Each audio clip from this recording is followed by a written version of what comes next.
who's our head designer, Pat Stacio, who's the director of Parks and Rec at Upper Moreland Township, who's going to be giving his expertise on operations and maintenance, and Mike McGraw from a firm called RES, they're our environmental consultants. Mike's a biologist, ecologist, and a man of many trades, which you'll hear about in a minute. We also have an architect on the team, Seiler and Drury, who's going to be looking at existing buildings.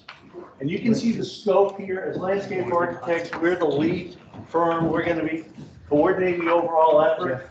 RES is going to be out on the site a lot. They've set some trap cameras that record mammals. So kind of critters are out there. They're going to be looking at the flora and fauna and birds and things. Seiler and Drury, as I mentioned, is going to be looking at the existing buildings. And Pat Stacio is going to be helping with operations. We have two major committees on the project. We have the executive committee, and I'm not going to read everyone's here. They should be on your list so you can look at them.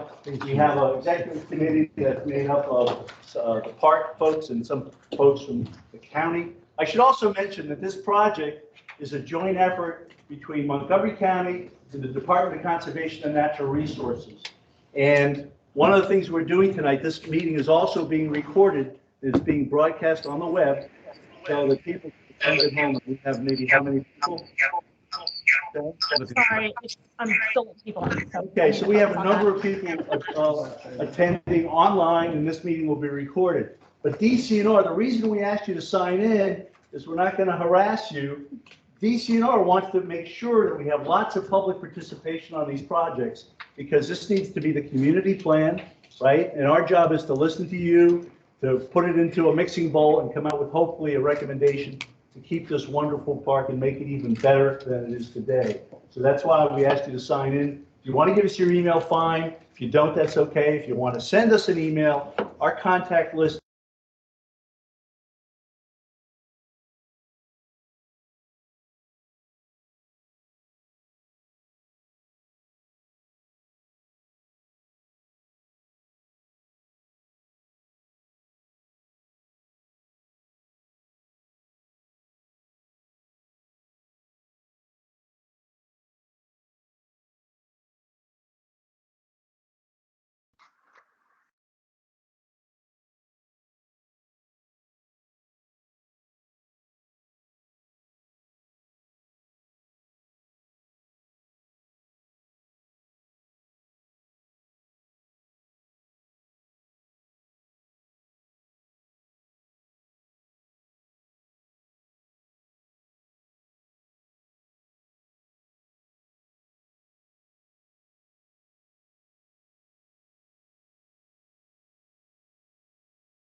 Oh, burn.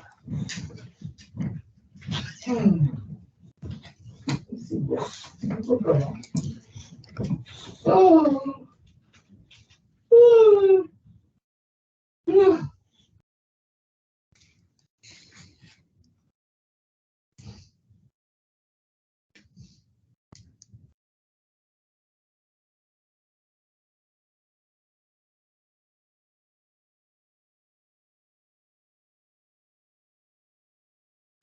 Jump ahead. First of all, why do we do this? Why are we doing a plan like this? And we're doing this plan because this is a very important resource and we want to protect it. Unless the county occasionally looks at this resource and sort of takes a snapshot of where it is, there's no other way to protect it. So we need to do an inventory and we're going to do a lot of analysis. The only way you can get funding from state or other agencies is if you have a master plan. Because if the county's going to go to the state for some funding, the state wants to know, how are you going to spend that money? So this master plan can be a blueprint of how we move forward with this park and this plan and how we keep it a great park and hopefully make it better. And this is a tool this plan is not like a law, it's a planning tool. And hopefully the county and the community can use it for the next 10 to 20 years to enhance what you have and make it better. Protect the ecology. Mike's going to talk about that in a minute.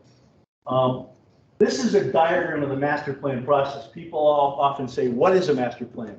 And I'll tell you what it's not. It's not a plan we can give to a contractor and say, dear contractor, please build from this. It's not that kind of a plan. This is a master plan. It's conceptual, but it's highly detailed.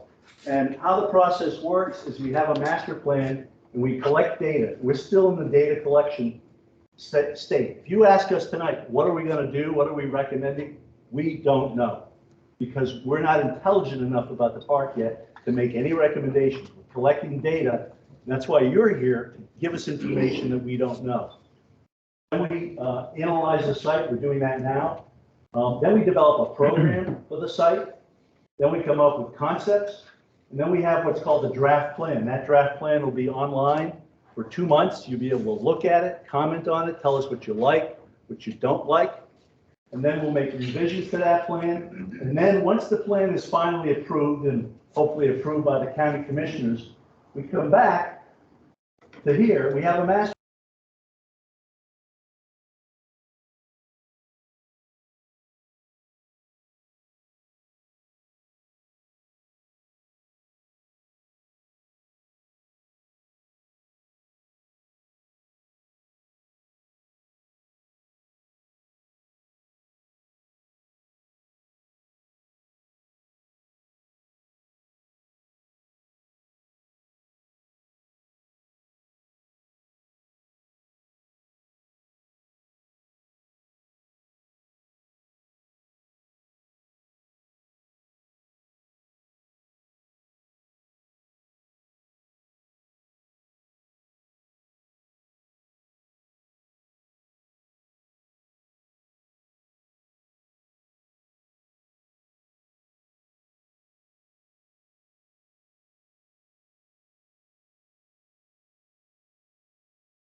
Important, especially on one like this. I think the conservation of the natural resources at this site is something that I'm probably not the only one that thinks that that's important, right? So the timing here is really good too. So we're going to do a natural resource inventory. Sometimes the timing of these projects only allows me a couple of months, or late summer and fall, or winter and spring.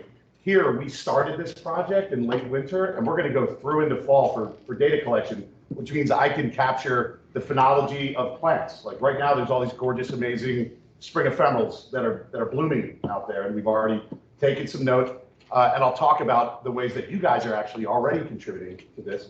We're going to capture the breeding bird events. I've already been out road cruising to listen for where the wood frogs are breeding and where the salamanders are crossing the roads to find those hot spots. So you know, we're going to do this whole suite of data collection that includes point counts for birds. And we're going to encourage you guys to visit these survey points if you're a birder to help collect these data moving forward so it'll be apples to apples. Help make the science even stronger and help us understand this site really well. You can see this list of other things. We're going to do a veg community mapping. We're going to characterize the different ecosystems. We're going to map the invasive plants. Invasive plant species are very problematic here everywhere, right? So we're going to make sure that we recognize and identify critical habitats for rare, threatened, and endangered species to make sure we protect those, create buffers around those, be able to appreciate them without impeding on them.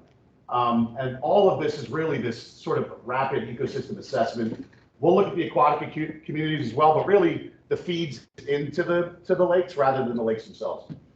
So here's just more assessment types that we're doing. The forestry cruising component, that's basically looking at like if there's an old planted stand of red pine that's overgrown, there's probably a one-time opportunity to thin that forest, might be a timber harvest opportunity that's directly tied to ecology, right? So, you know, sometimes forestry can help support ecology. We're going to do some insect transects, but by no means are we going to do a comprehensive insect study, right? That takes years and multiple survey methodologies. As Peter mentioned, we're putting out some camera traps. I've already deployed a bunch out there. Don't worry, none are on the beaten paths. If you run across one of my cameras, then you're behaving like a river otter or a mink, because they're in some tricky spots. Because we're looking for mammals that aren't bipedal hominids, right?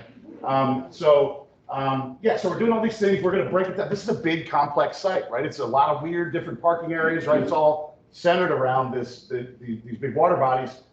So we're breaking it into management units so it's digestible. We can give recommendations that are actionable for the county to consider and for us to prioritize and phase those so we can tie into the funding resources to help implement these over time. And so then there'll be scientific reports, right? This natural resource inventory will be presented using standard scientific reporting. But we're going to, within that, there'll be a forest and field stewardship plan, invasive species plan. We're going to look at the waterways. And even look at green energy and some other things. So it's going to be really exciting. I thank you in advance for the help that you guys are going to provide. I'll stick around a little bit afterwards too. Definitely reach out with any questions if you want to share some cool wildlife observations. Another segue, other than just talking at these meetings or sending the emails, does anybody here use iNaturalist? eBird?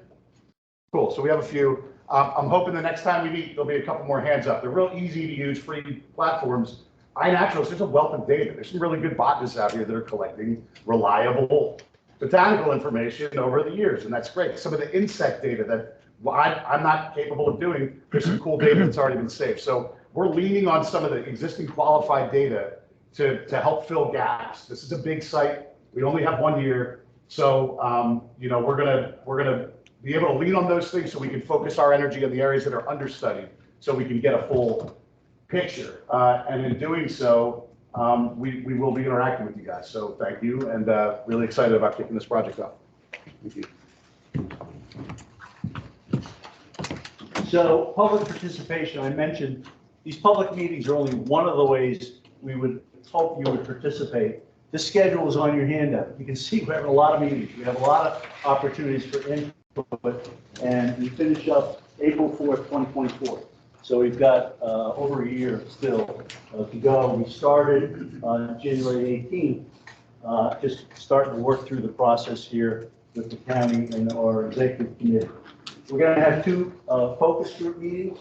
One's going to be with the County Parks and Recreation Board, because we found, and that's probably going to be later in the process, once we have a draft plan, because if we're going to convince the county commissioners to invest more in this park, that's our opportunity to talk to them and the park board one-on-one to let them understand the kind of enthusiasm the community has for a park like this, and you're evidence of that. We're also going to have a Friends of Green Lane Park focus group, but there are many opportunities that you can interact with us. We're going to be doing 20 key agency interviews. We're going to be talking, of course, to Aqua Pennsylvania, the Perkiomen Watershed Conservancy, the Scouts, the Upper Perkiomen High School Environmental Club, and others to get their input provide you virtual meetings, you get a group of people together. We also have an online survey. We've already had over 650 responses. So if you haven't gone on the survey yet, please do that, and please tell your friends. There's a QR code on the back of your handout, or there's a URL also. We would like to have 3,000 or 4,000 responses by the time we're done. The more information we get, the better. So this is another way that you can participate in this plan. You'll also have something called WikiMap. This is a very easy to use online tool. It's very intuitive, where you can go on Wikimapping and you can put a point down with a comment. You can add a photo. You can draw a line where you think there should be, let's say, a trail. You can add lots of comments here, and these will be collected over the next several months. We're going to collect this until November 1st. So again, another opportunity. Tonight, if you want to put a dot on a trail that has an issue or put a sticky, you can do it that way too. Or you have our contact information. And I'm serious when I say, send us an email, give us a phone call. We will take the time to talk to you, because that's what we're hired to do, to listen to what you have to say. So there are many, many, many opportunities for you to participate over the next year.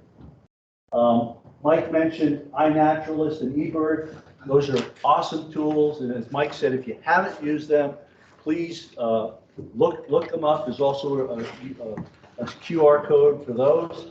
Great tools, and you can give us really valuable data as you use the park.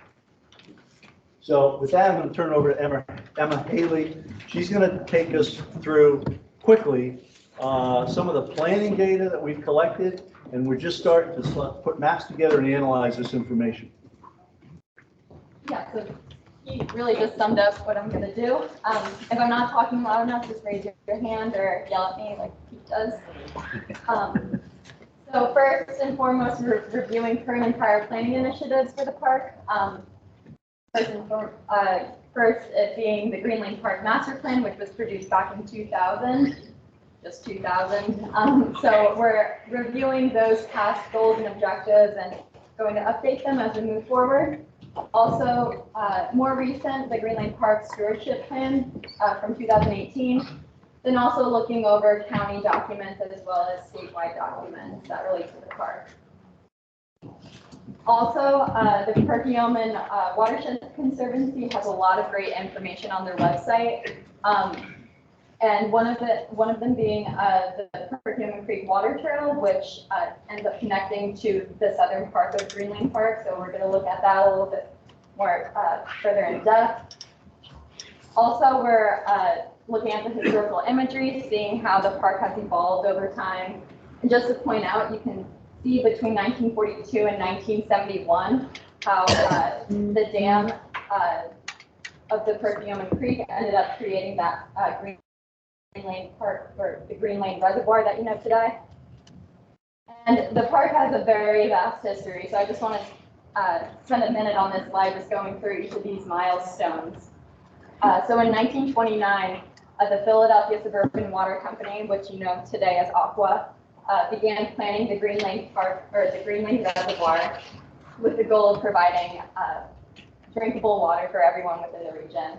And then in 1939, the Montgomery County Commissioners completed negotiations for 425 acres that included the waters of the Perkiomen and Deep Creek, and ended up calling that the Upper Perkiomen Valley Park.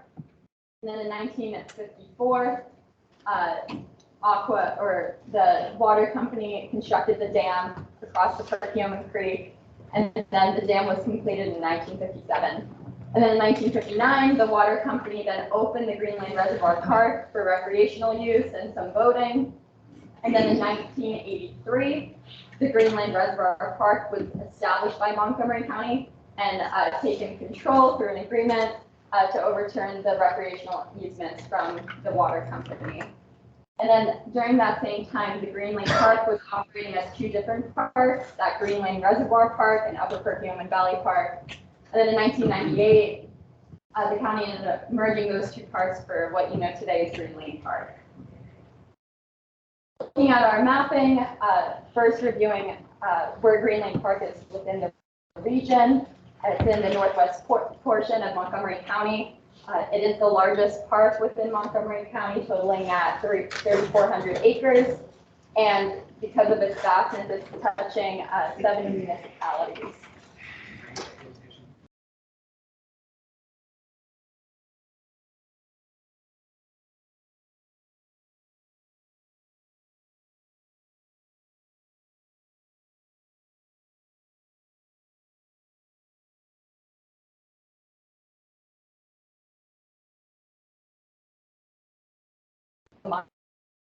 What's closer to our site, this is our sporting. You can see that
and they have a tool online that lets you see your access or walkable access to trails, parks, and public open space.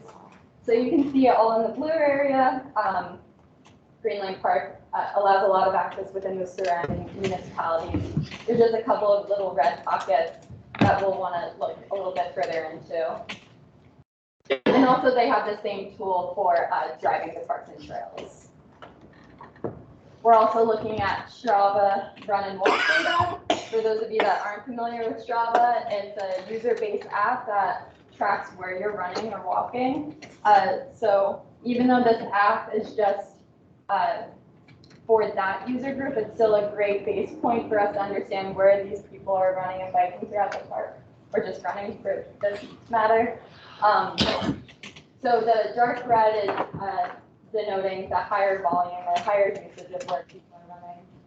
Then you can start to see these little blue lines, which are denoting a lower volume. However, people are still running through these areas throughout the park. And also Strava allows users to track their bike data as well.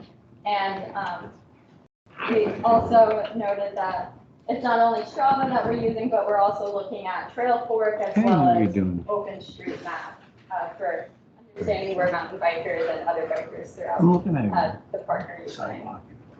We're also looking at slope to understand the accessibility within the site, the geology within the site. We're in 2 different formations, the Brunswick which is that reddish brown stone that you probably see on the cliff sides. Just as a fun fact, the Red Hill Borough was kind of named after the red cliff sides. So it's that Brunswick stone.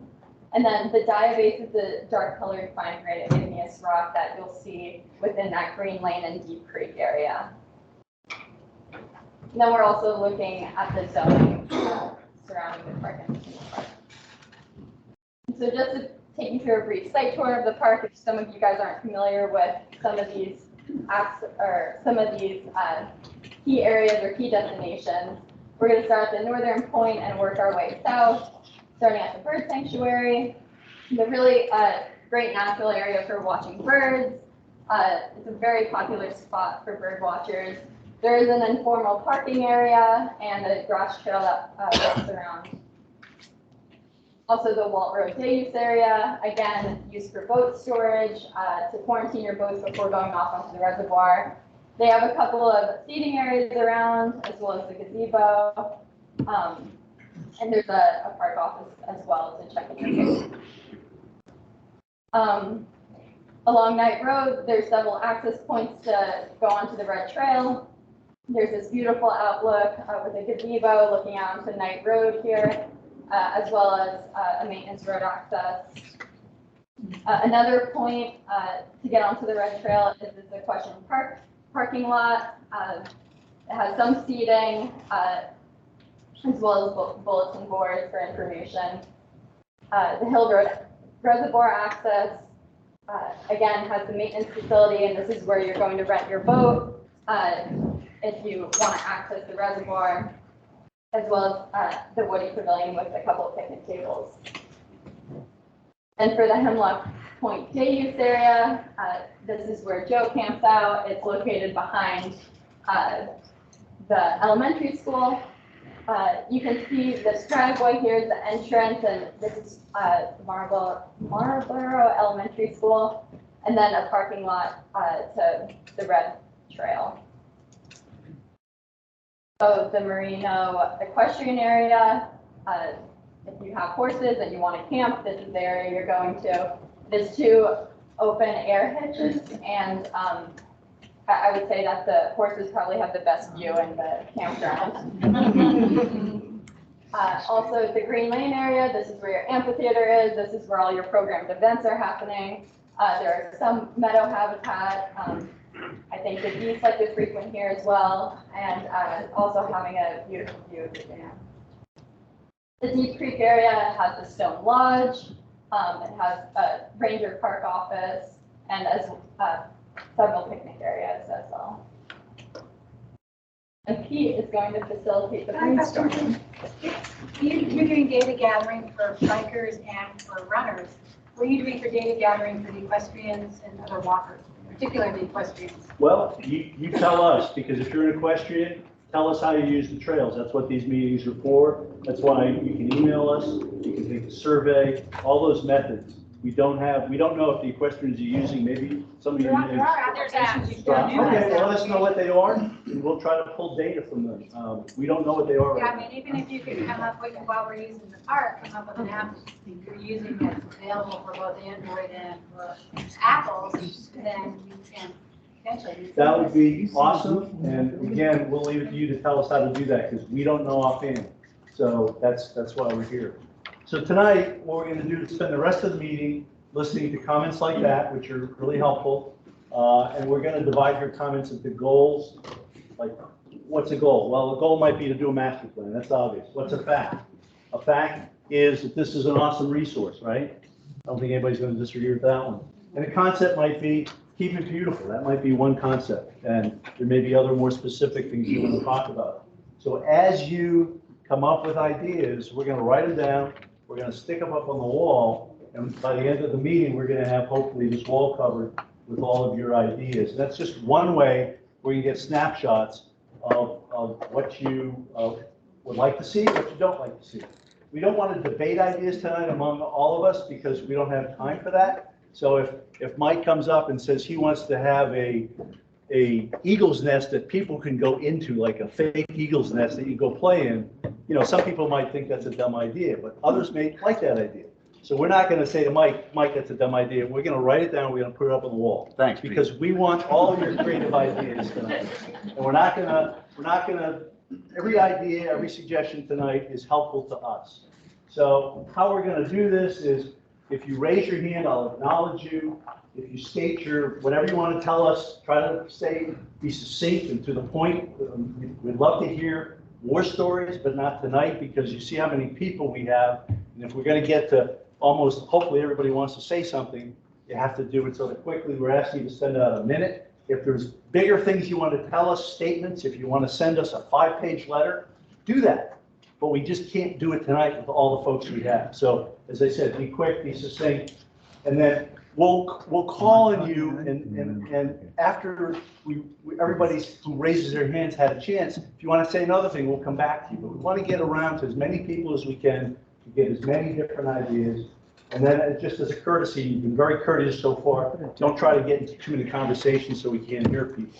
So with that, I'm going to call on the first guy who raised his hand. One Go ahead. second, really, we'll start in the room. We have about 50 people online, so we'll take a break kind of halfway through and switch to, so if you can raise your hand if you're online. Yeah.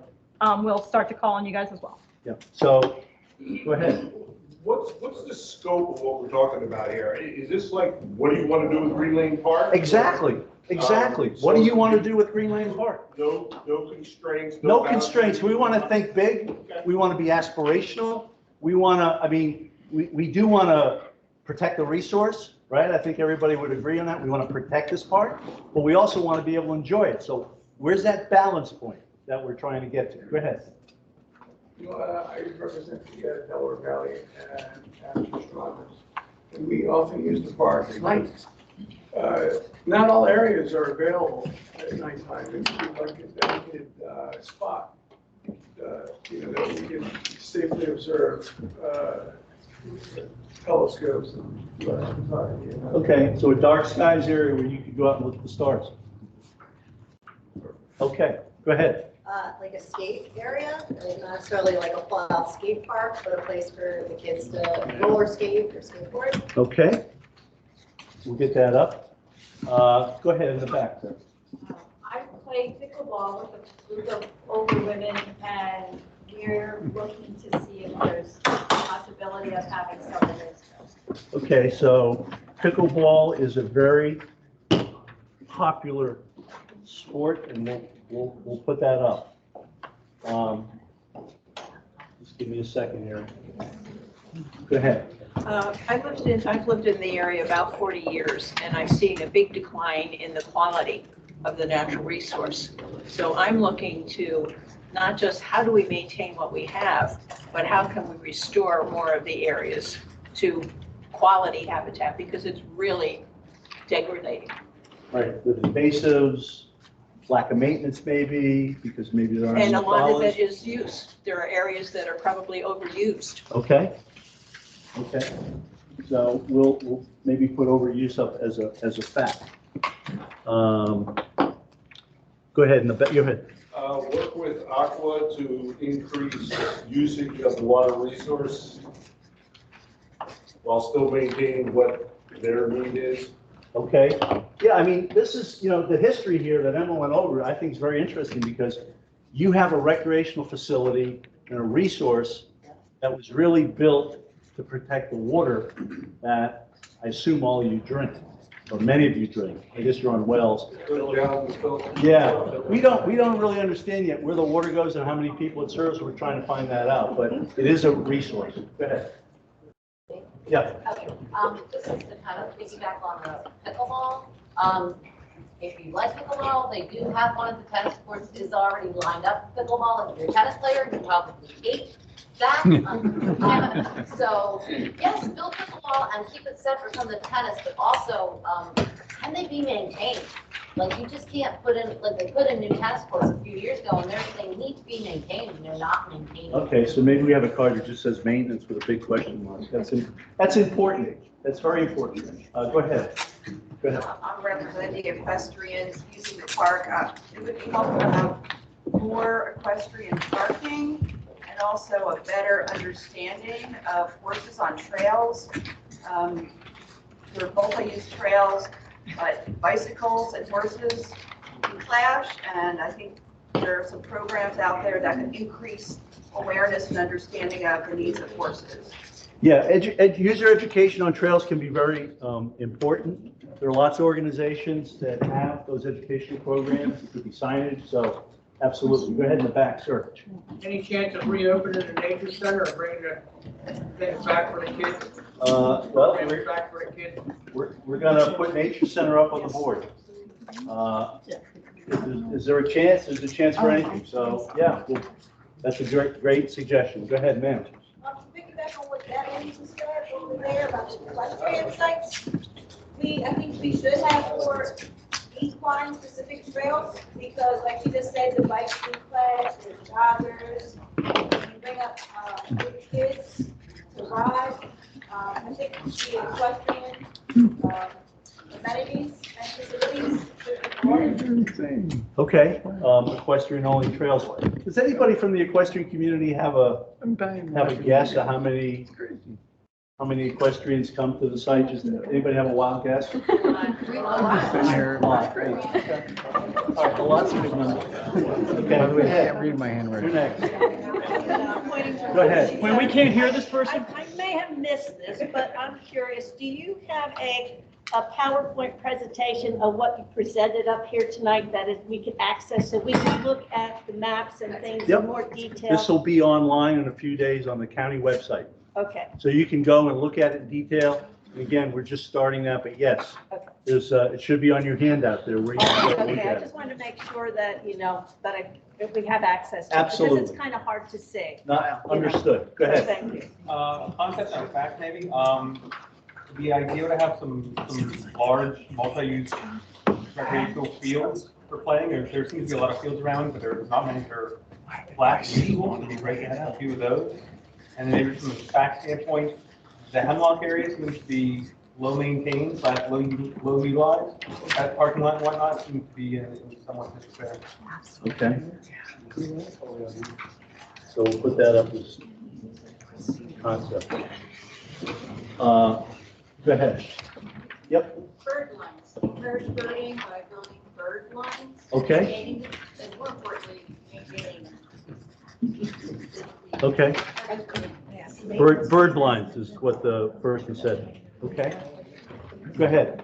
I think a helpful comment, like for tracking your trail use, if you are an equestrian, you can use the Strava app and just put it down as a walk, and then it would show up for them on the heat map so they can get that data if that's what you're interested in doing. And Mike, maybe comment would be to have a water fountain on the the Knights Road side of things, over maybe the Dogwood area parking lot. Okay. You have somebody over here, she just can't raise her hand. Yeah, I can raise my Go ahead. North of the bridge over Night Road. Yep. There's a lot of land there, and I always wondered, I know back in the early 2000s, there was a lot of expansion and connection of trails with Lake Marina. But I was always wondering why there wasn't more connected trail access at Lake Road. I mean, Yeah. look at all that beautiful. Well, good question, and that's part of the balance. I mean, we've done some plans where, and this is why Mike is so important to this process and his firm. If we find sensitive resources in places in the park, there may be reasons not to have humans go there, right? Because if we want to protect that habitat resource, so that's the balance we'll find. I don't know why there aren't trails there. We're going to look at that. We're also going to look at existing trails. If we have an existing trail that's just going right up the hill and collecting all kinds of water and runoff and it's eroding, probably not a good place for that trail. So we may make suggestions for rerouting trails. So it's the point you make is an important one. Where should we have access? And maybe where should we not have access? Because we're trying to, again, if we don't protect the resource, you won't have anything to enjoy. And who knows in 50 or 100 years, what this resource will be like. We'll come back to you. I just have one other Yeah, go ahead. comment. I would like to make a strong recommendation that is limited as possible exclusive use trails, because if you say, here's one for horses, then you're going to say, here's one for bikes, and here's one. And then I think we all need to share. We just have to figure out. Okay, we'll put share up there.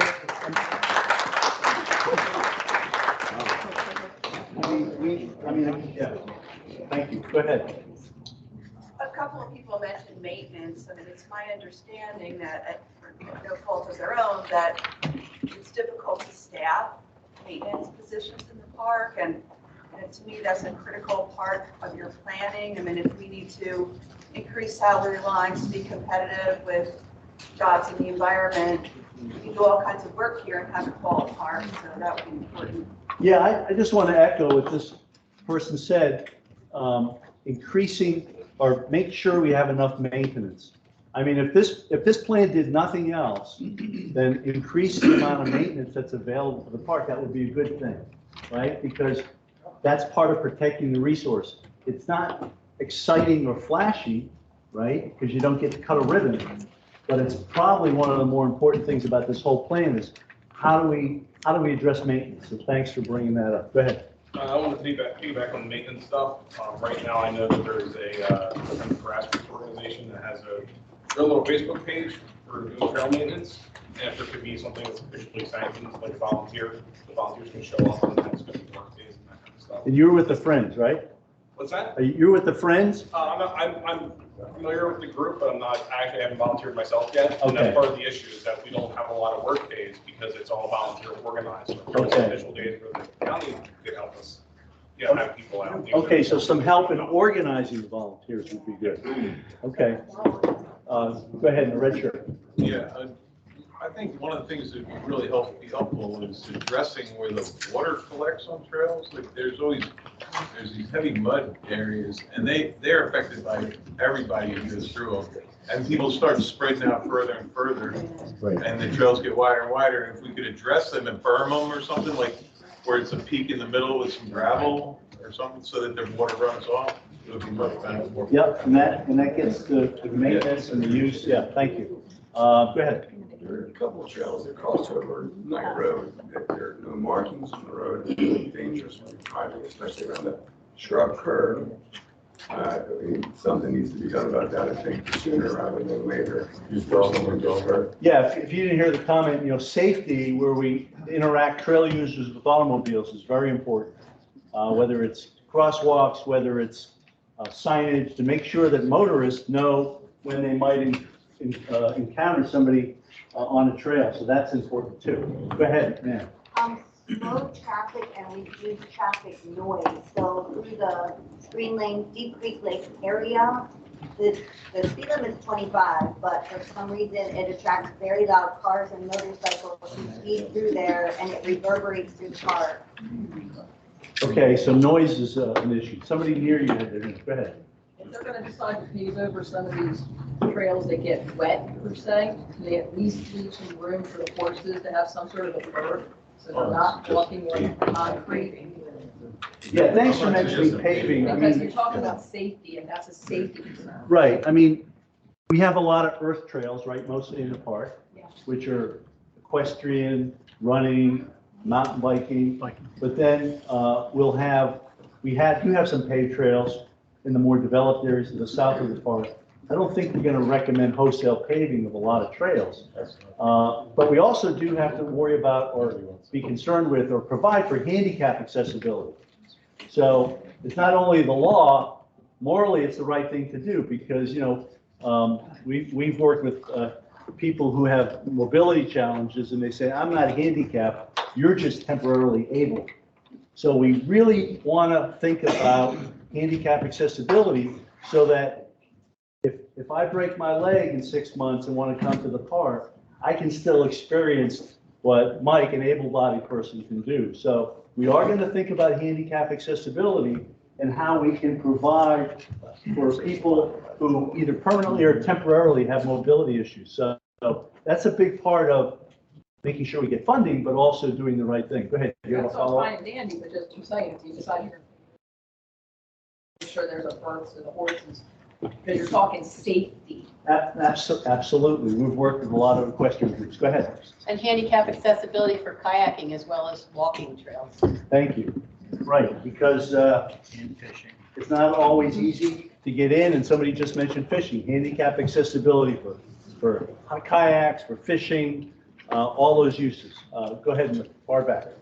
I'd like to see the option explored of connecting Walt Road to the remainder of the park with the trail. I don't know if it's feasible along that edge of the water, but I would like to see that option. And I would also echo maintenance. I'm a neighbor on Walt Road.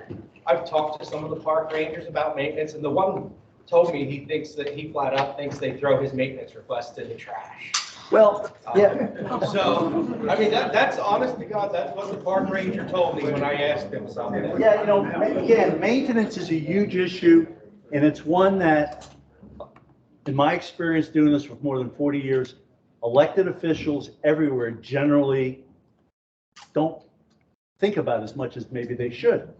So as this process goes forward, and you're here tonight because you care about this park, as this goes forward and we get to a draft plan or a plan that goes in front of the commissioners, let them know you want them to provide for maintenance because it's important. We can't do that. You can do that, and hopefully you can stay involved. Behind you, next kind of thing. Just more trash cans in the parking area. Okay, trash, right. Go ahead, sir. Somehow make resources better known, for example, the bird line is an example. I understand there's one along gravel pike, but there's no signage, and we learned about it by turning in there one day and having somebody ask me where the blind was. Right, getting information out about where you could go. We talked to somebody earlier today that if you come to the park for the first time and you're not that familiar, you don't know what's an hour and a half walk. You know, and getting those resources out so people can use them well is good. Go ahead, Nan. As long as we're doing pie in the sky brainstorming here, do something to control the deer population so they don't eat all of the native species. And also because our property is moments away from it, that'll help our property also. And also, real specifically, it'd be great if there were habitats for, snakes, not the pretty furry creatures, but frogs, snakes, bats, for God's sake. Yep. Oh yeah, put something solar. It'd be great to have something running on solar in the park to show that it's feasible and doable and green and things like that. Thank you for all those ideas. I want to just mention deer for a minute, because a lot of the work we do in nature preserves, same issue, deer. Green Lane Park does not permit hunting. Some conserved properties do in cooperation with the Game Commission, or they have controlled hunts. So Mike's work, we will at least consider that idea and have the conversation. Could that be done in a safe way that protects users, but also maybe limits the deer population? Because you're probably seeing already effects, right? Yeah, there's obvious over browsing evidence. One of the reasons we put the camera traps out is to get some formal evidence. We're not going to be able to give an accurate population estimate of especially a dynamic space like this in 1 year, but we can make a strong case to start exploring those different options. And you can get creative depending on, we'll definitely engage in those discussions. Go ahead, sir. As I'm sure you're well aware, the Perkiomen Trail goes through the park. If you look at your Strava data, you'll probably see that most people think that the trail ends there at Crusher Road. Right. You've got a nice parking lot up there, which would be a great place for people to end their rides instead of ending them down there at Crusher Road. Probably one of the things that would draw people up there would be facilities for water and bathroom that we could get to, and knowing about that, calling that a specific place, and that would bring a lot of people into the trail.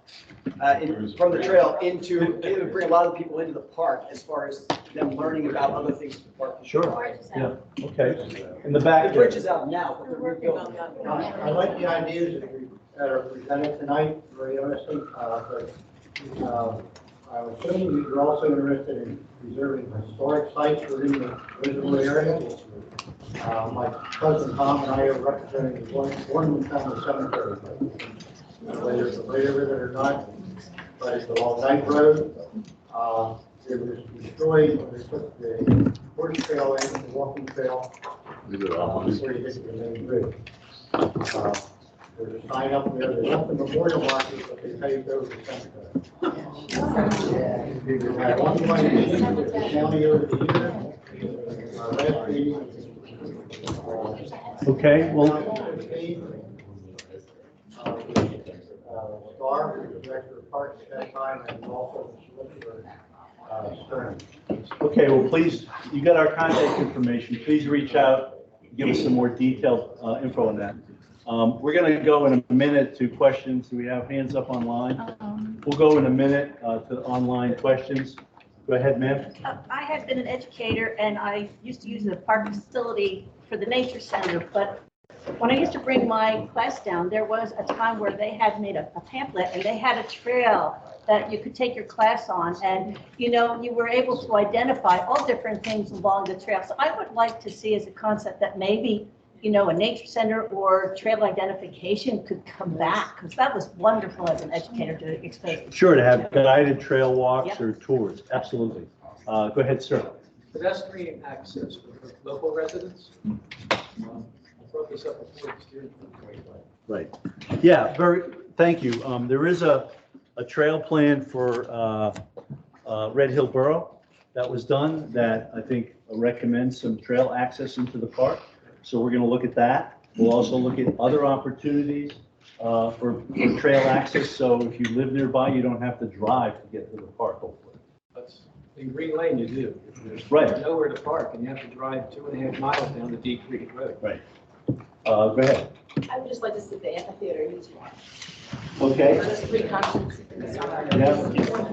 Okay. Go ahead. I understand that you can't cross that bridge, because I guess it's unsafe. I mean, first of all, when will it be done, and is there another way to get into the park from, is there another way to get into Greenland Park from trails at this point? You mean the bridge from the borough? You're talking about the Route 29. I drove down the trail, the bridge that's being worked on, and there's no trail access from. Okay. All right, all right. Thank you for mentioning that. We'll look at that. Okay, we got 3 questions online, so we're gonna let the online people ask questions. Okay, Dan Boyer, I'm gonna go ahead and unmute you. Thank you. Hi, it's actually Maddie Boyer. It's an alias. My husband is also listening in, but my feedback kind of jumps off of a prior comment in regards to safety, but specifically to the crosswalks. We are local, we hike and bike very frequently on the trails, and the crosswalks, I'm really torn between whether they're better served not having them at all or doing something to call them out in a better way with maybe flashing yellow lights. It's extremely concerning. People unfamiliar with the area do not stop at those crosswalks. Okay, so the suggestion, if we have, the suggestion was if we have crosswalks to make sure they're done safely, and maybe we have a flashing beacon that goes off by a user pushing a button when they're using it, so it's safely done. Thanks for that suggestion. Next, I'm gonna go to Bill McGeaney. You can unmute yourself.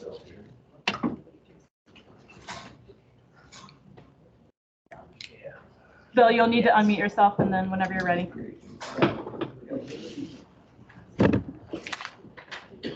There we go. Hey, this has been great. I really like what you guys are doing here with the park. A lot of the ideas are coming out. I actually volunteer for Friends of the Wissahickon. I'm also a Master Watershed Steward in Philadelphia. And this park is, to me, invaluable as a night sky resource. No one seems to take night sky into consideration as a resource, and there's nowhere you can see a trace Milky Way around Philadelphia, with the exception of a few sites. You look at future generations coming down the line, they're not going to know what stars are because they're only going to see satellites and bright planets in the nighttime sky. Okay, let me pause you there, Bill. No, I just want to say, like, I'm following up. I think it's I use the night road area, and I love it, and I love what you guys have done and keep up the natural.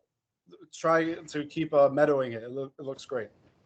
Okay, Bill's comment was he's also a member of the Friends of the Wissahickon.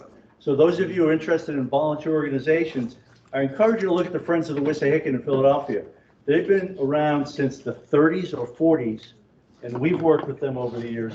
They're a model organization for communities taking their fate into their own hands in terms of protecting the resource.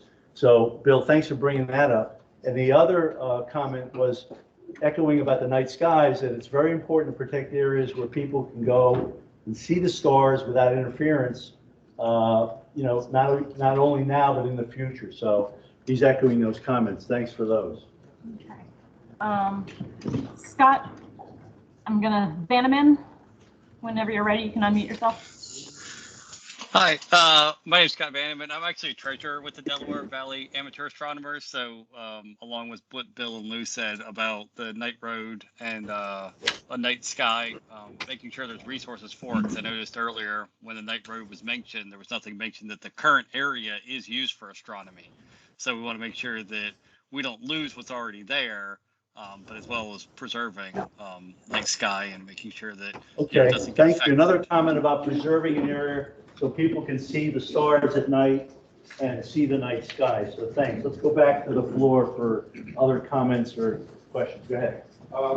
Maintaining significant swaths of contiguous land as fairly natural, provide access to make it minimal to minimize impact. Okay, thank you. Go ahead. A plan to restore the loss of all of the ash trees throughout the park. It's extremely important. We have Yeah, I'm going to ask Mike about that. If you've seen any programs for ash tree replacements in your travels.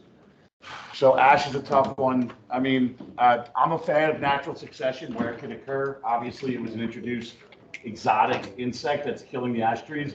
Dead standing ash trees can provide wildlife value for a long time. And if we can adequately maintain and steward what's coming back, i.e. controlling the multiflora rose and olive and, all the herbaceous invasives, if we can have that come back as a native early successional community, that provides significant wildlife value for semi-nomadic birds, snakes, all sorts of insects, etc. Obviously, game animals and mammals and such. But as far as like replacing ash trees, not really, and yeah, the canopy cover. Well, and this is a discussion that I'll punt it to later, so I'm not hogging the time here. It's more important that you guys are talking to me, but this is an issue beyond just ash trees with losing canopy and not having multiple generations of trees underneath them. It's one of the biggest problems with deer, right? We have 80 to 120-year-old trees and nothing else because every single winter they eat all the saplings. The acorns get dropped by blue jays and squirrels and stuff. When they pop up in the fall, they get mowed down in the winter. So, that's a concern. Yeah, So and another thing, challenge we'll definitely address. And we learned, Mike, working with you, that with state foresters, the least prevalent forest are the juvenile forest in Pennsylvania, the young forest. Yeah. So could there be opportunities where, let's say today we have a meadow that we plan, or a farm, an old farm, that we plan to introduce a successional program so that we have a young forest that comes up there? Right. Yeah. And that's a good land management technique, but also starts to have a specific type of habitat in a juvenile forest as opposed to an older forest. Yeah, and birds are phenomenal indicators of ecosystem condition. The two groups of birds that are in the most precipitous decline throughout North America, but especially PA is no exception. We have a lot of great mature forests. It's grassland birds and successional birds. So a lot of the birds, if you look at the PA Game Commission, the state listed birds are endangered birds, are grassland birds and successional birds. So I think we have some great opportunities within this park to do some meaningful stuff related to those. But again, I'll shut up so you guys can offer. Yeah. Who has something we haven't talked about yet? Go ahead, sir, in the back. Enlarge the ice rink. Okay, we'll put that up there. Go ahead, ma'am. Could we consider a way to control the goose population? Yeah, controlling goose population was a comment. Yeah, we'll put that up there. Go ahead, sir. Better transparency in any and all groups that claim to be associated with the park. Okay, give me a little more detail on that. What does that mean? Well, there's organizations out there that claim to be associated with the park, but there's not a whole lot of information on what they do. Okay. Okay. So would a larger umbrella friends group help solve that? Just transparency into the groups that exist. Okay. All right. Go ahead. I was curious if your plan will include alternate trails, should it not have overuse of some of the existing trails? I think on Trexler you had done that, where when a trail starts to get overused and the trail shifted and it's changed, will your plan include limits for trail use so that there's alternate plans? Yeah, we're starting to understand the trail system. There's some areas that we think maybe have redundant trails. There are like too many trails real close to each other that they don't all need to be there perhaps. Well, I'm So- thinking even of overuse, so once you put a plan in place to prevent that trail from being overused, will there be alternative trails that can be acted upon and that trail gets to regrow? Yeah, I think that's a great management technique. And again, that's an operational thing, but certainly we would make those recommendations. Yeah, I think along that line. Trexler does that with some of the Absolutely, absolutely. Go ahead. If you paddle on the lake, there's really only two places to pull off, the two launches. There's a lot of trails that come down very close to the water. There are some picnic tables that could be used between the trails and the paddlers with good access places for people to cool off in the lake when they're paddling. I think both groups can utilize that. Okay, places to rest off the boat. Go ahead. I kayak on the reservoir in the summer. I keep a kayak over at Walt Road. A lot of it probably has to do with global warming, but the quality of the water keeps going down. It's like by June, July, it's really less. And each year it gets worse. Now, it's not something necessarily the Green Lane can do anything about, but it may be, partners. It's what's going into the Perkiomen that's feeding it. Yeah, it's a larger watershed. Yeah, it's a watershed Yeah. issue, but that's the key to the whole reservoir in the park, or the Right, waterways. and we're gonna, a Perkiomen Watershed Conservancy, if I get the name right, they're on our committee. We're gonna have conversations with them. Some of that's education, some of that might be land use controls upstream. So it's a huge issue, right? Absolutely, absolutely. Go ahead. Maybe outside of the park boundary, but I'll put in for kayaks downstream of all the dams on the park itself. Say that again, I'm sorry? I'll put in for kayaks downstream of all the dams. Okay. Right? Negotiating around the dams. What else have we talked about yet? You're doing good up here. Go ahead. Along with what was just said, maybe expanding the area for kayaks below the dam, there's really not very much space there. But I have a different comment. Go ahead. The park used to be used for certain events like Celtic Fest or like larger community kind of events, and they stopped doing that. I think it would be nice to bring back things like that for the seniors. Okay, and what's your vision of who would run those? I know they used to have the Scottish Festival, right? Yeah. For many years. And I don't know if the county ran that or if it was community based. Yes, I was involved with the park. Yeah. Can you repeat her comment, please? Yeah, she said it would be great if there were more community events that used to happen like in the park. And I mentioned the Scottish Festival that used to be here that for whatever reason went away. And I'm just wondering who would run those things? Was it community? Itself, I think that did it, and the funding for that position was cut, so they stopped doing the events. Okay. Okay. Community events. Go ahead, sir. What about Aqua? I saw you mention Aqua. Are they going to be part of the group cycle here? Because I saw somebody mention about the water quality. Yeah, Aqua is a really important partner. And we want to have a conversation with them soon. We probably have several conversations about, they're a partner with the county. How do they see, what are their priorities for protecting the resource? Obviously, Aqua sells the water, which is great. But how can they be a partner? And how can they maybe enlarge their role? We'll explore that with them. And I think that's a very important conversation. I'll just mention real quick, there's also some win-wins, right? Like Aqua has vested interest in the water having high quality. We may have vested interest in doing ecological restoration that improves the water before it makes it to the actual reservoir. So we'll be talking to them about ways to have some strategic partnerships that have wins for lots of different groups. I think, I'm assuming that everybody agrees that we need to protect the resource. For whatever your particular interest is, we need to protect the resource. So I think that's a good starting point for all these conversations. How do we protect the resource and balance human use, right? That's always the challenge. Go ahead. Well, the water quality is obviously going down, so if you could research why, you know, where the contaminants are coming from. Well, just look around the room. We're the reason water quality is going down. More of us, you know, there are regulations. I mean, we deal with environmental regulations all the time in the work we do. And quite frankly, they're a pain in the neck, but they're there for a reason. They protect us from, they are there to protect us from ourselves. So how do we strengthen those things? How do we protect us from ourselves? And that's, you know, that's the conundrum. How do you do that? Like there was a boat on the Hudson River called the Clearwater, because I'm from New York, you know, something like that. I know that's a global thing I always read. Yeah, but part of that's education too, right? So again, we hope that we can partner with some of the area schools. We are mapping the schools in the general area. We're also mapping other sports facilities. Like if we find that there's this kind of a sports facility 3 miles from the park, maybe it doesn't have to go in the park. I don't know. We're starting on that analysis. So we want to see what's in the area. Go ahead. I had brought this up at the first steering committee, but is there any plan to acquire land that would potentially be for sale around the park perimeter? Yeah. One of the things planners do as a profession is we plan for land that we don't own.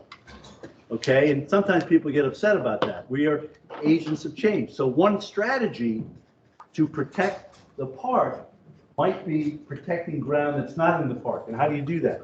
One is acquisition, that's very expensive. Another can be conservation easements, which is much less expensive, gives a benefit to the landowner with taxes, and they agree, you know, not to do anything crazy on the land. So we'll explore those tools, you know, because part of our charge is how to protect the resource. So acquisition may work to some degree, easements might work. We're also going to look at zoning. We're going to look at the zoning ordinances for the surrounding municipalities. What kind of riparian buffer ordinances do they have in place? We haven't looked at them yet. What kind of tree replacement ordinances do they have in place? Do they have steep slope ordinances that protect steep slopes? So you can't develop on a very steep slope that would maybe cause sediment to come into the waterway. So we're going to look at all those things, and those are all different tools. Go ahead. Sorry, I had a second. Yeah. The school-based programs, I know that there are 2 educators here tonight, at least, there are probably more, but I have children who are actually much younger in the district. And one thing that I think that this park particular has a massive potential to do is have the schools be a part of the park programs. And that is non-existent at this point. Okay. There are programs that initiate, you know, partnerships, but there is nothing that directly ties any of the schools in this area to the park, which is just 4 and 5 miles, if not even closer, down the road from where they live. Yeah. So that, I think, as far as taking the initiative within this program, it's our future. It's not just what we're doing right now tonight. That's our future. And I think that's something that would be really, really time and money invested. And that's just. Yeah, thank you for that idea. I mean, I'm guessing that most of you who are here tonight live within 5 or 7 or 8 miles of the park, right? I'm guessing you're mostly local. You may have a few people out of the area, but you're here for a reason because you know about the park and care about it. This idea for a green lane-based curriculum in area schools as part of the science curriculum. And I'm sure this is happening in places. It was, yeah. Yeah, but I mean, but I think your idea is. It's very disproportionate. Let's embed this in the schools. Let's not have to have the conservancy come in and say, okay, kids, today we're gonna go out and look at turtles and you got. Well, they have a floating boat. Right, but I mean, is that enough? No. Oh, so I think that's a big There are idea. smaller programs, but I think that this could be a much bigger Yeah, scale. okay, great, thank you. Go ahead.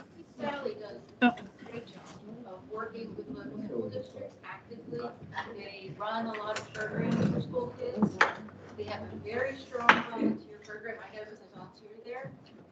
And I don't volunteer at Green Lane because I have no idea how to do it. Okay. But Peace Valley makes it so easy, and they're very, very active with the community. So let's do a card that says, don't know how to volunteer at Green Lane. That's an important point. It is. You should know how to do I that, know. hopefully. And there should be a central way, I think somebody mentioned that. You have to Yeah. organize the Can we chime in online too on that topic? Okay. We'll go right to it in Yeah. a minute. Go ahead. A general question, it appeared in the Town and Country newspaper that the master plan that we're talking about project is partially funded by a grant and so on. Who else is participating in this partial grant? It's just Department of Conservation and Natural Resources in Montgomery County. It's a 50-50 match. Okay, we're gonna go, Yeah. do you have is that, okay, we're gonna go to an online question or comment? You wanted to follow Yeah, up? no, I just wanted to chime in on to support the comments in regards to our schools, but also expand that to youth organizations, Eagle Scouts, Boy Scouts, Girl Scouts, 4-H. As a parent of Boy Scouts, I think it's a huge opportunity that is potentially a little bit missed right now. Engagement with our youth organizations, as previously mentioned, the future. So sustainability concerns, safety concerns, just even rules of the road of, being conscientious of each other in our parks. I think Okay, it's a comment huge missed about opportunity. Scouts and some of the other youth organizations not knowing how to participate in things at the park here. So again, along the lines of volunteers not knowing where to go. Is that okay, that characterization? Yep. Great. Thanks. What else? What other things haven't we talked about that you want to bring up? Go ahead. Mayor, at some point, probably after all this brainstorming, could you kind of walk us through some of the funding type of issues and such that you've been involved with other organizations? Because this is all well and good, but it's money. And, like, they're having a hard time maintaining what they have now, or quality of maintenance, or, people have talked about staffing issues. This is all well and good, but if you don't have the maintenance behind it, you might as well forget it. Yeah, good question. How do you pay for this stuff? Well, first of all, my client, Montgomery County, the county happens to be one of the most affluent counties in the Commonwealth of Pennsylvania. So that's number one. So why doesn't the park have more resources? I don't know, but maybe the commissioners don't understand it's a priority. One of the things that COVID did, if it did anything good, is it made us understand how important our open spaces are. These are not only places that we were able to recreate safely, but they become distribution points for people getting vaccines, or in a natural emergency, they can become food distribution points. So I think how parks get postured, when I started doing this a long time ago, it was, okay, we have a park, isn't that sweet? Let's have a bake sale, and we'll raise $1,000 and we'll put it in a swing. Well, we're way past that, right? And so it's a question of priorities. Pennsylvania is a very good funding environment. Department of Conservation and Natural Resources. I just wrote 5 different grants for 5 different clients that probably total about $4 million. There's money out there, you just have to go after it. Department of Community and Economic Development has money. National Fish and Wildlife Federation has money. There's funding through the Pennsylvania Game Lands if you participate in those types of things. So there's money out there. And again, that's why the county, and the county knows that, and that's why the county's having this plan done. So then they have the basis to go after that funding. So it's a combination of all those things.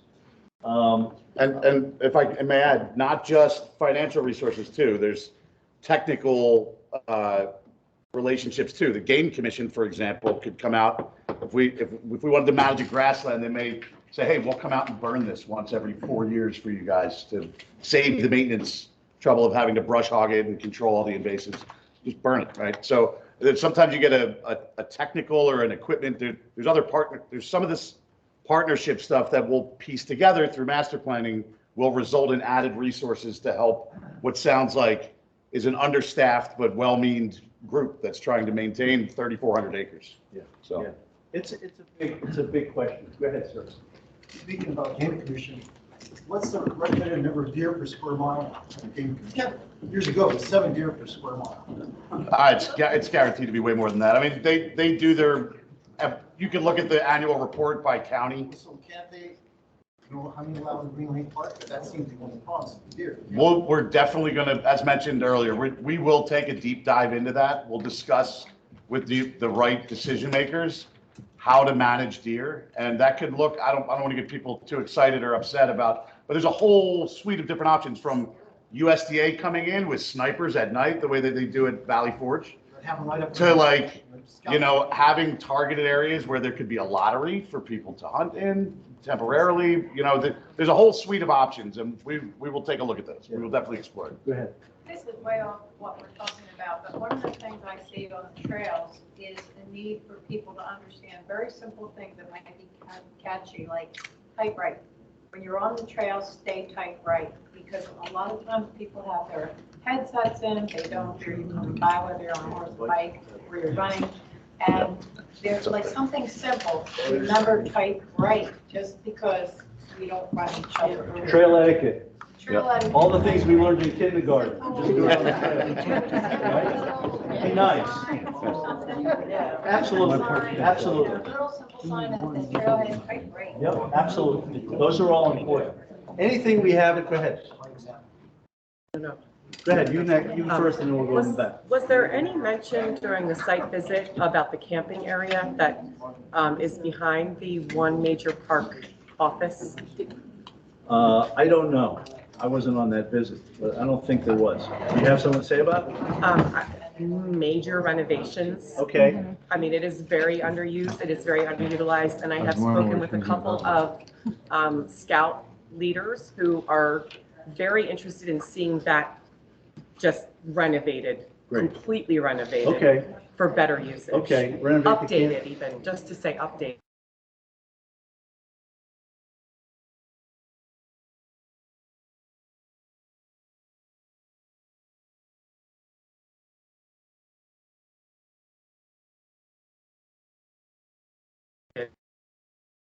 Have such a rich history here. Rich history. And it would be awesome to see, educate the public with some sort of historical research that you guys do, that the public contributes to, and have, I don't know, something dedicated to that so that people can learn the history when they come here. Yeah, and again, just the simple history we went over earlier that Emma talked about. Why this resource is here? It's so people can have drinking water. Very basic, very important. We don't suffer from those ills right now. We might in 100 years. We don't know what the situation is going to be with water in 100 years, so it's important. Go ahead. Just to piggyback off of that, there are, in Green Lane, there is a museum here, the Goshenhoffen, and in Pennsburg, there is the Schwenkfelder Library, which has a ton of local history. That's less, I don't think it's even probably maybe 2 miles from the park. It could be accessed by trail. Better trail access to Green Lane would help with the museum right here. So there's, I know at the steering committee meeting, there was a lot about museums, and we have those resources very close to the park. Right. If we could just get trails to them, so it makes it easier. Yeah, and thank you. You got something else? There was one other thing that when the museums came up at the steering committee, it talked about the Lenape and history there. The Mennonite Heritage Center is another resource, and they're actually having an event with the Lenape from Oklahoma coming in next Wednesday night at the Mennonite Heritage Center. Cool. We do have great museum resources very close to this area. Okay, and just if I can comment for a minute, a common theme I'm hearing, first of all, there's a lot of enthusiasm in this room for the park, whether you're an equestrian or a biker or a runner or a birder or a kayaker. So I think one of the things we're hearing is, how do we harness that energy, right? How do we create an organization so all that energy can be put in a focused direction? And I see some nodding heads, so maybe that's one of the many themes that's coming out tonight. How do we put that energy together and focus it? Who else had a hand up? Go ahead. I heard a suggestion for a dog park too. Okay, we'll put a dog park up there. Go ahead. Can I make a suggestion for no dog park? We'll put that up there too. We're not going to discuss it. But we'll put both up there. Go ahead, sir. I'll make a suggestion for no homeless shelter. Thank you. In Town and Country a couple weeks ago, they wanted to put a homeless shelter at Green Lane Campground. Okay. There but for the grace of God, go on, right? What else? What else? Go ahead. What is that for a gigantic slide? Okay, thank you. Any other serious suggestions? Go ahead. Can we look into harnessing the hydroelectric power of the dam? Okay, interesting idea. There's been lots of advances in the engineering of that in the last 40 years. Okay. Go ahead in the back. Consistent signage, just keeping the color scheme consistent. Okay, wayfinding is very important, so people can find their way. We heard lots of stories about people getting lost on this trail or that trail because it's not clear, so thank you. Every rule gets a new sign, and the new sign is a different color than the. Yeah, you can have sign pollution too. But add numbers to the colors for us colorblind people. Okay, go ahead. I will say, as a resident on Walt Road, going with signage, the address for the Walt Road day use area is 1051 Walt Road, which is in the cul-de-sac. The address should be 1031 Walt Road. We get a ton of traffic flying down Walt Road looking for the park. And they fly by because everybody's got it programmed in their GPS and it takes you all the way to the cul-de-sac. And then we fly back and then we go in where we belong. So possibly looking into getting that address corrected. Yeah, and that's a nuisance issue, which you bring up, and I appreciate you doing that, but it also brings up another issue for emergency responders. Okay, at some point, and I'm sure you've maybe been involved in it or seen it, somebody's gonna fall off their bike or fall off their horse and break their arm or break a leg, and you gotta get an EMS person in there. How do they find that? So, making sure we are gonna talk to area first responders, so we understand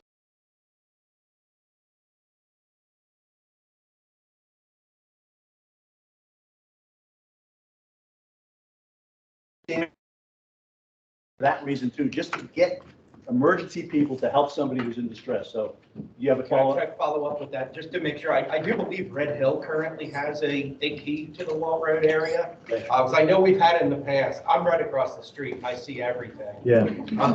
I know in the past, they haven't been able to get in until a park ranger shows up. Which, there's still traffic in and out of there at night after the gates close, whether it be foot traffic, bicycle traffic, anything else, which isn't really a concern, but if the first responders do need to get in there, sure, there have been times where they just sit there and they have to wait because the police don't have keys. Yeah. Maybe, I know they use like the Docs boxes on commercial buildings, Yep. maybe something along those lines. We have the To be able technology. to let them in. We have the technology, we could do that. So, Hill yeah. Road has the multi-key system. Okay. Did somebody have a hand up back here? Go ahead. I think when it comes to building trails, what probably would be helpful, after the study is done where water flows and things like that would be kind of like become sort of professionalism when it comes to the design of it, right? Because if you look at Lackawanna County State Park, they have everything there is bench cut, and those types of trails don't create as much erosion, right? And so if you're going to put in something, especially if you're going to design something new, the idea of having a professional trail consultant at least. Absolutely, and I just want to manage everybody's expectation. We're doing a master plan, which is from 5,000 feet. We're not going to get in and say, okay, in this trail, put a water bar here, and then another grading change 50 feet. We can't get to that level of detail. We're going to be making general recommendations, but absolutely, when the trails are repaired or repositioned, they should be done by knowledgeable people who do that for a living. Go ahead. A lot of people have mentioned, they really people don't know where to go, what to do. Yep. Saturday and Sunday, I'm sure, are the biggest days for people at the park, but the office is closed. You know, and this is part of people wanting to work a 40-hour week. Yeah. Do you have enough manpower? And it's nobody's fault. It's just, so that's a good comment. Like, maybe switch days when people are there to weekends or Have a kiosk or systems. something so Now that- there are rangers on duty, right? Right, On the absolutely. weekend, so Oh, that's yeah. good. Yeah. That's very positive, that's helpful. But yeah, that's good comments.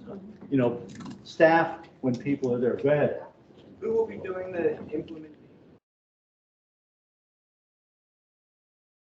implement these projects, so it doesn't fall to a different idea that you all came up with, or everybody in this room did? Yeah, good question. How do you move on from the master plan? Well, the first people or the first group that's going to do implementation is you, because you're the ones who are going to say, Mr. or Miss Commissioner, we love this plan. We want you to move forward with the first priority recommendation. So that's the most important part of this. The second part is the county can go out and hire consultants like us, and there's a million consultants. We're a dime a dozen. They could go out and get a bunch of consultants to do the work. That's the easy part. The hard part is to get the funding in place and make this a priority in the long list of things that the county commissioners have to deal with, not only in the park system, but in the whole county, right? So that's important. So you're going to make the implementation happen, not us. You will. Go ahead. You mentioned the commissioners, maybe somebody can correct me, but I believe we will be electing one or two new ones real soon too. Real soon, so if this is important, then we may want to learn about our potential commissioner's stance on things. Absolutely. If they have forms, go there and say, how do you feel about parks? How important is it? One of the reasons I mentioned, we're going to talk to the commissioners later, like 9 months from now, because we know it's going to be a new board. So why would we talk to the board that's there now? We're going to talk to the new board. But yeah, absolutely. Ask them how important parks are, and, vote accordingly based upon your interests. Yep, go ahead. The woman talking about the office being closed on weekends reminded me about how difficult it is to make a reservation at the campground. The system in the website is really challenging. We go lots of places throughout the country, and they use Preserve America. Maybe there's a fee for that, but I think the camping would be better utilized, particularly the equestrian camping, if there were an easy system to book the campsites. This way, you have to book one night at a time, you go in and out, you have to create a whole account. It's really a barrier. Okay, make it easy to use the park, absolutely. Okay, you guys are doing great. I'm just going to show a couple more slides and then give you a chance to come up with some more ideas. We have somebody online though. Go Yeah, ahead. do we have any more questions online at this point? I've been trying to get your ideas in the chat up on the wall, but yeah, I think we're good. Okay, so what's the next steps?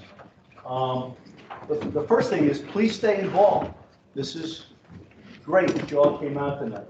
So we mentioned that the county, you go to the website, the link for the website, and I think it's on our handout, right? Yep. You can look at your handout and go to the website. This presentation you asked will be up in a couple days. Give us a few days, early next week, we'll get this up. Take a look at it. Take the survey if you have it. If you've taken it, tell 10 of your best friends to take it. And threaten them, say, you better take this survey or else, because we want their ideas. We need as many ideas as possible. Go to the wiki mapping, and even if you're not confident computer user, it's very easy to use. Go to iNaturalist, go to iBird. If you're out there, get your data included. And these two tools will stay. After the study's done, iBird and iNaturalist are going to stay. And again, this is just a little primer that will be in the presentation, how to use iNaturalist. It's very, very simple. And also how to use eBird. So, you know, it's a great tool, and you're actually, and Mike swears by this because he gets a lot of data and he can verify that the more observations he has. So our next public meeting is in September. So over the summer, we're going to be working hard to try to go through the analysis, understand the park as well as you do, and hopefully a little better maybe. Come up with some concepts. We're going to be at the Red Hill Borough Fire Hall next time. That's September 20th. Hopefully it'll be a nice night. Not too nice that you want to stay away, but nice enough that you can come here. And we'll review the survey results again. Hopefully we'll have a few thousand survey results. We'll have overview of the analysis, and we'll present some initial concepts, initial recommendations, very early. Some of them you'll like, hopefully. Some of them you might not like, and we want to get that feedback. Pete, can I toss something out real quick? Yeah, please. So, you know, one thing that's amazing, I'm going to be able to capture breeding bird data for this whole space. Conservatively, it's going to take at least 55 bird points, so it's a lot of early mornings to get one survey event. I think it's worth it for here. It's really important space. Birds tell us so much about what's here, what's not here, and what we can do. If there's any champions out here that are birders that bird this site regularly, that would like to consider helping out with collecting some bird survey data, please come talk to me afterwards. If you have friends that you know are killer birders, you know, please reach out. We'd love to. That could be an opportunity for you to start volunteering at Green Lane Park, helping out collect data. Yeah, and Mike's email is on the handout, so you can also send Mike an email to contact him, so that's very helpful. And Is that handout on the website as well? well, all the information on the website, on the handout is on the website. So if you didn't get one, and if you're again here with a significant other and somebody near you doesn't have a handout, maybe give out the handout if you can spare it. Or consider at least letting somebody take pictures of it. Yeah. The other thing is, and I'm very serious about this, and we've already had some people reach out, which is really helpful with emails. If you have a comment, a question, a suggestion, send us an email or call us. Our phone number is on our website. If you're really jonesing to have a meeting, we'll set up a video meeting with you. I mean, our job is to listen to you, get input from you, get your ideas, because that's going to help make this plan better. So what other things before, it's 8:10, we've got a few more minutes. What other things does anybody want to get off their chest or suggest before we part for the evening? And we are going to hang out, we can look at the map, we can talk to you individually. Any other things anybody wants to get up on the wall, go ahead. I have a question. You mentioned there's going to be focus groups, but how's that going to work and what are they? Like, for example, do you have a birding one or one for the equestrians? The two focus groups, as you can imagine, this is a big study. But you know, we've promised to do all this work for this amount of money. So we have to fit all this in. So we're going to have a focus group for the Friends of Green Lane, and then we're going to have a focus group with the Park Board for the county with the commissioners. We may have a separate meeting with the commissioners because they're the people to answer your question. How do we make this a priority? How do we get funding? Those are the people. So we're focusing that on those two groups in terms of a focus group. But we also have key person or key agency interviews. If, I don't know what group, I don't know if you're an equestrian or a boat, I think you said you're a kayaker or something. I'm more birding and natural. Okay, so if you want to email us and get a bunch of your birding friends and we get everybody's email, we'll set up a Zoom meeting with you. We can do that. That'll be an interview. You can call our focus group. You can call it whatever you like. Okay. But we will make arrangements to have those meetings, you know, spend a half hour, 45 minutes with you and make sure we get your input. So if you want to do that, please reach out to us. We're happy to do that. And I'm on the Friends, and I have no idea what we're doing. If you said that's a focus group, but I'm not sure. There's only a handful of us that are officially on the board. Okay. Well, so what does that mean? It's a start. It's a start. Go ahead. Getting back to different points of interest based on where people are making reservations for certain things or pinpointing certain aspects of the park. I think that's something that is a downfall of the actual Montgomery County website, is that Green Lane Park itself doesn't have anything that is specific for Green Lane Park. the entity is all over the place, you know, different things for these equestrian points, different hiking, different biking points, different education points. It's everywhere. And I think it's so scattered that that's actually part of the problem, is that, for instance, the point that I had made about the education aspect, that might be somewhere, but I have no clue because that doesn't exist within one spot to find that information. I think Green Lane Park is such a huge property that that would be something really worth investing time in, for just the simple fact that we're all looking at one common place. It'd be great to have one common place to find that information. And I'm going to put that idea on the special monitor because that's a big idea and there's no excuse. I mean, you can set up a website on Foursquare. It costs $200 a year, and and it's only $200 every year. Why not? Right. So thank you, and that's a great idea. And again, this is why we have these meetings, because you come up with great ideas. And I do realize why everything is within the Montgomery County, website. I understand that at this point, but this park itself is way bigger than what that, those small points are connected. Okay. Okay, any closing thoughts? Go ahead. Is there a Green Lane app? No? Green Lane app. I mean, is that something that you A map, there's a park, maps all over the park. An app or a map? An app. An app, APP. Yeah, that's another great idea that we'll put on the website. Same type of an idea, why not? Why not? Okay? So thank you all for your time. Please keep coming to meetings. Please take the survey. Stay in touch. Thank you. Hey, Mike. Hey.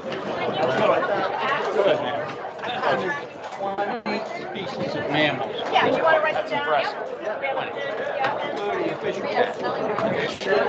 And a photograph together, it's that bad boy. Got any recommendations on where I should put a camera at? I think it's like.